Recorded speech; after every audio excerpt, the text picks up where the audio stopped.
காலத்தால் அழிக்க முடியாத ஒரு மாபெரும் கலைஞர்களாக ஆகக்கூடிய பாக்கியம் எல்லாருக்கும் அமைஞ்சிடாதுங்க. அது ஒரு சிலருக்கு மட்டும்தான் அமையும். அப்படி ஒரு சிலரில் ரொம்ப ரொம்ப முக்கியமானவங்க தான் பின்னணி பாடகி சுசீலா. 1935 நவம்பர் 13ஆம் தேதி விஜயநகரத்தில் வழக்கறிஞர் புலப்பாக்க முகுந்தராவுக்கு உடைய மகளாக பிறந்தவங்க. இசை குடும்பத்தை சேர்ந்தவங்க. இவருடைய அப்பா வந்து இயல்பாகவே வந்து ஒரு வயலின் கலைஞருங்க.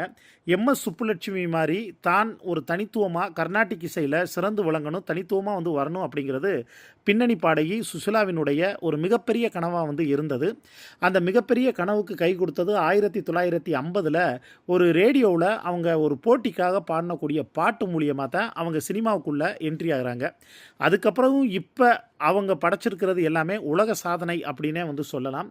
ஏன்னா 91 வயசாகக்கூடிய அவங்க தமிழ், தெலுங்கு, கன்னடம், மலையாளம், ஹிந்தி, பெங்காலி, ஒரியா, சமஸ்கிருதம், துளு, படாக்கா, சிங்களம்னு 12 மொழிகளில் கிட்டத்தட்ட 25,000 பாடல்களுக்கு மேல் வந்து பாடி Guinness book, Asia book of எல்லாத்துலேயுமே வந்து அவங்க வந்து ரெக்கார்ட் பண்ணியிருக்காங்க.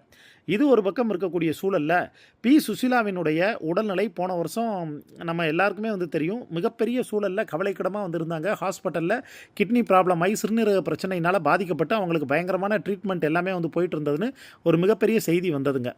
அதுக்கப்புறமா அவங்க அதில் கொஞ்சம் கொஞ்சமாக தேறி ட்ரீட்மெண்ட் எல்லாம் வந்து முடிஞ்சு நல்லபடியாக வீடு வந்து சேர்ந்தாங்க. அதுக்கப்புறம் நல்லா ஓய்வு எடுத்தாங்க. சமீபத்தில் கூட தமிழக முதல்வர் அவங்களுக்கு வந்து ஒரு பாராட்டு விழா வந்து வச்சு செலிப்ரேட் பண்ணது எல்லாமே மிகப்பெரிய அளவில் வந்து பேசப்பட்டதுங்க. இது ஒரு பக்கம் இருக்கக்கூடிய சூழலில் இப்போ பின்னணி பாடகி சுசீலாவுக்கு மறுபடியும் மூச்சு திணறல் வந்து ஏற்பட்டு மூச்சு விட முடியாத ஒரு சூழல் வந்து ஏற்பட்டு ஹாஸ்பிட்டல் கொண்டு போனதாக வந்து சொல்லப்படுது. அதுக்கப்புறம் ஹாஸ்பிட்டலில் இருந்து அவங்களுக்கு ட்ரீட்மெண்ட் எல்லாமே வந்து முடிஞ்சு மறுபடியும் இப்போ வீட்டுக்கு கொண்டு வந்து வீட்டில் வந்து ஒரு மருத்துவ குழு கண்காணிச்சிட்டு வந்து வர்றதாகவும் வந்து சொல்லப்படுதுங்க. இது ஒரு பக்கம் இருக்கக்கூடிய சூழலில் பின்னணி பாடகி சுசீலாவினுடைய அறைக்குள்ளே வந்து போனாலே முழுக்க முழுக்க மருந்து மாத்திரைகள் தான் சுற்றி வந்து அதிகமாக வந்து சிதறி கிடந்திருக்கு.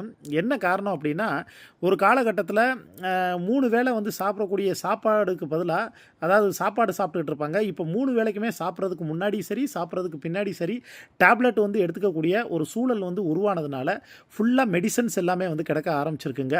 இப்போ அவங்க ஹெல்த்தியாக வந்து ஓரளவு ஹெல்த்தியாக வந்து இருக்கணும். இன்னும் கொஞ்ச நாள் வந்து வயது மூப்பானாலும் இன்னும் கொஞ்ச நாள் அவங்க வந்து இருக்கணும் அப்படின்னாலே, அதை தக்க வச்சுக்கணுன்னாலே இந்த டேப்லெட் எல்லாமே வந்து அவசியமாக மேண்டட்ரியாக வந்து எடுக்கணுங்கிற அப்படி வந்து ஒரு சூழல் உருவாகிருக்குங்க. இது ஒரு பக்கம் இருக்கக்கூடிய சூழலில் 91 வயதாகக்கூடிய சுசீலா இப்போ வயது மூப்பின் காரணமாக அவங்களுக்கு மூச்சு திணறல் இது மாதிரியான பிரச்சனைகள்லாம் வந்து ஏற்பட்டிருக்குங்க.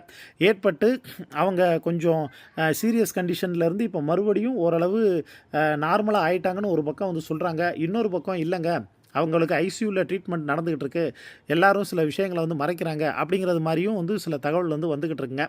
5 தேசிய விருது வந்து வாங்கின பின்னணி பாடகி சுசீலா அவர்களுடைய விஷயத்தில் கூட திரைப்பட பாடலாசிரியர் வைரமுத்து இப்போ ஒரு விஷயம் சொல்லியிருக்காரு. நான் இறந்து போகிறதுக்கு முன்னாடி கதவை மூடிக்கிட்டு தனிமையில் உட்காந்து சுசீலா பாடிய பாடலை வந்து கேட்கணும், அதான் என்னோடய கடைசி ஆசைன்னு வைரமுத்து கூட வந்து சொல்லியிருக்காருங்க. அப்பேற்பட்ட புகழுக்கு வந்து சொந்தக்காரவங்க பின்னணி பாடகி சுசீலா அவர்கள். இவங்க மீண்டும் அதாவது குணமடைந்து நல்லபடியாக வந்து வரணும். இன்னும் அவங்க கொஞ்சம் நாளைக்கு எந்த ஒரு பிரச்சனை இல்லாமல் நல்லபடியாக வந்து வாழணும் அப்படின்னு எல்லாரும் அவர்களுடைய ரசிகர்கள், உலகம் முழுக்க இருக்கக்கூடிய அவர்களுடைய ரசிகர்கள் எல்லாரும் ப்ரேயர் பண்ணிக்கிட்டு வர்றாங்க. நீங்களும் ப்ரேயர் பண்ணிக்கோங்க.